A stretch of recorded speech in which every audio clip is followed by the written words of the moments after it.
Eh bien, bonjour à tous. Je vais revenir sur la vidéo que j'ai faite hier sur la société CIPEF, huile de palme. Donc, dans la vidéo, j'étais parti sur un ordre à 61 en ordre limite.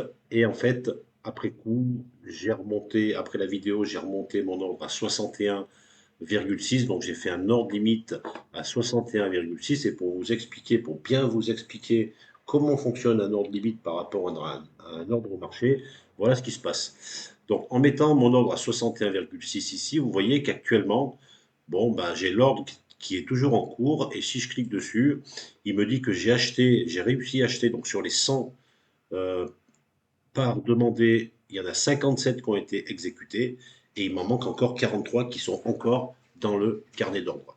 Voilà, il faut bien comprendre ça.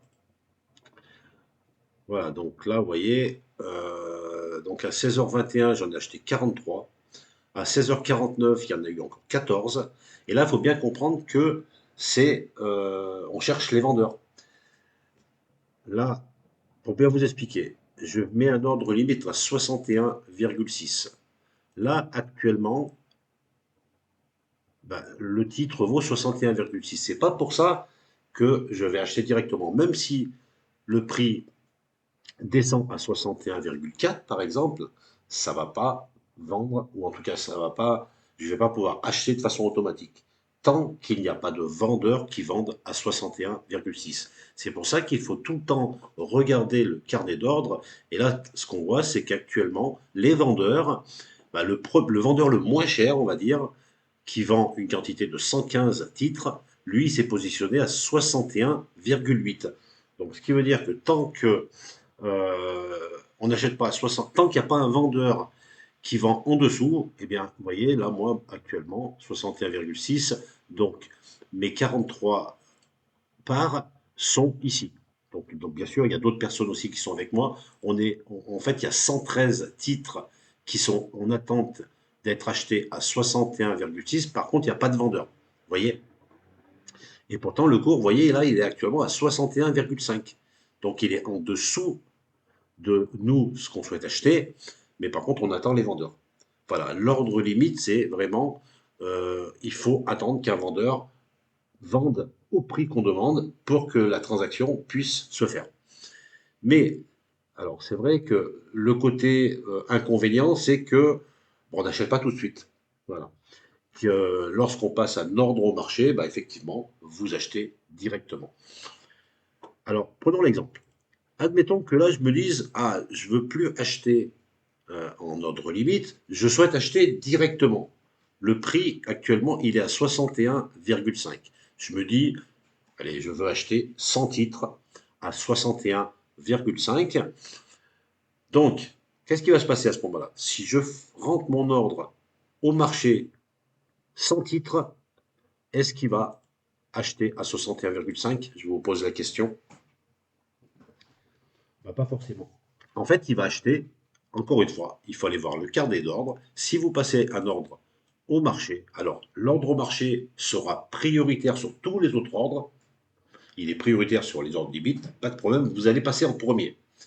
Par contre, si vous mettez un ordre maintenant au marché de 100 titres, vous n'allez pas l'acheter à 61,5, vous allez l'acheter à 61,8. Voilà, donc le premier vendeur qui se trouve ici. Et vous allez lui acheter 100 titres à 61,8. Donc, en termes de frais, c'est énorme. Vous perdez de l'argent. C'est comme si vous jetez de l'argent par les fenêtres. Pourquoi? Parce que là, vous avez cru acheter à 61,5, mais vous allez acheter 30 centimes plus cher. Donc 30 centimes, ça paraît pas beaucoup, mais là on parle de 100 titres. Et vous pouvez bien sûr en acheter plus. Donc 30 centimes sur 100 titres, ça fait 30 euros.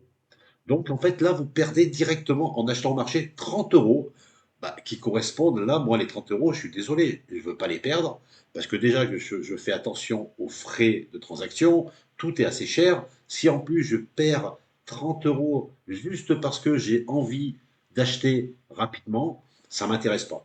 C'est pour ça que je préfère acheter en ordre limite, et là, moi, je suis sûr d'acheter à 61,6. C'est mon prix que j'ai décidé. Alors bien sûr, le risque, c'est qu'il n'y ait pas de vendeur. Dans ces cas-là, j'achèterai pas, mais au moins je ne perdrai pas d'argent. Voilà pour l'explication pourquoi. J'espère que je suis assez clair. Je reviendrai, je pense, euh, sur cette subtilité entre l'achat au marché et l'achat en ordre limite. Mais dites-vous toujours que lorsque vous achetez au marché, vous n'allez pas acheter à la valeur du cours actuel, mais vous allez acheter à la valeur du vendeur le plus intéressant. Voilà. Et là, en l'occurrence, ça sera 61,8. Et moi, je compte pas perdre. Donc voilà. Donc le problème, c'est que je suis à 61,6. Voilà. Donc 20 centimes par titre, je ne veux pas les donner. Ça sert à rien. Donc je vais rester comme ça. Même si éventuellement je ne peux pas acheter, bah, c'est pas grave.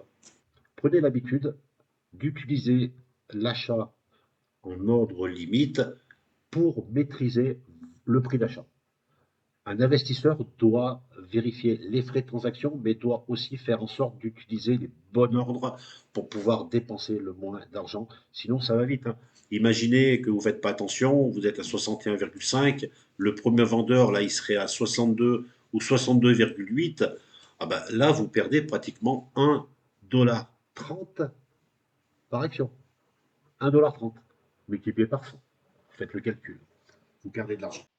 Allez, petite update là, en fin de journée, bah, en fait mes titres, voilà, j'ai pu acheter mes 100 titres. Alors désolé parce que toute la vidéo avant que je reprenne maintenant, j'ai oublié de mettre mon micro, donc le son doit être un petit peu désastreux. Je suis désolé. Là, je viens de le remettre, donc à mon avis, vous allez mieux m'entendre. Voilà, donc là, on peut voir ici, bah, finalement, c'est passé au prix de 61,65, donc 61,6. Prix d'exécution 61,6. Et on peut les voir ici. Voilà, 100 ordres, 100 titres demandés, 100 titres exécutés, il ne reste pas. Et on peut même voir les transactions. Donc ça a commencé à 16h20, T1, 43, 14, ensuite 42 à 17h05 et pareil 17h05, 1. Donc ça me fait vraiment mes 100 titres en ordre limite. Donc vous voyez, ça se passe quand même assez bien. On trouve tout le temps des vendeurs quand même qui vont vendre en ordre limite. Voilà. Donc, habituez-vous encore une fois à passer des ordres limites lorsque vous faites des investissements, c'est important pour justement ne pas payer trop de frais, sinon vous jetez l'argent par les fenêtres et c'est pas ce qu'on veut en investissement. Voilà. Donc, si vous aimez ce type de vidéo, si voilà, ce qui est plutôt une vidéo tutoriel, comment passer un titre à un ordre limite, voilà, dans les détails, bah, dites-moi-le en commentaire, comme ça, bah, je ferai d'autres, pourquoi pas sur d'autres brokers, comment on fait, parce il y a d'autres ordres aussi. Moi, j'utilise beaucoup l'ordre limite, mais on peut utiliser d'autres ordres qui peuvent servir en matière d'investissement. Il faut avoir un peu plus d'expérience, mais on peut le faire. Voilà, j'espère que cette vidéo va vous plaire et je vous dis à très vite pour une nouvelle vidéo sur la chaîne Tutok.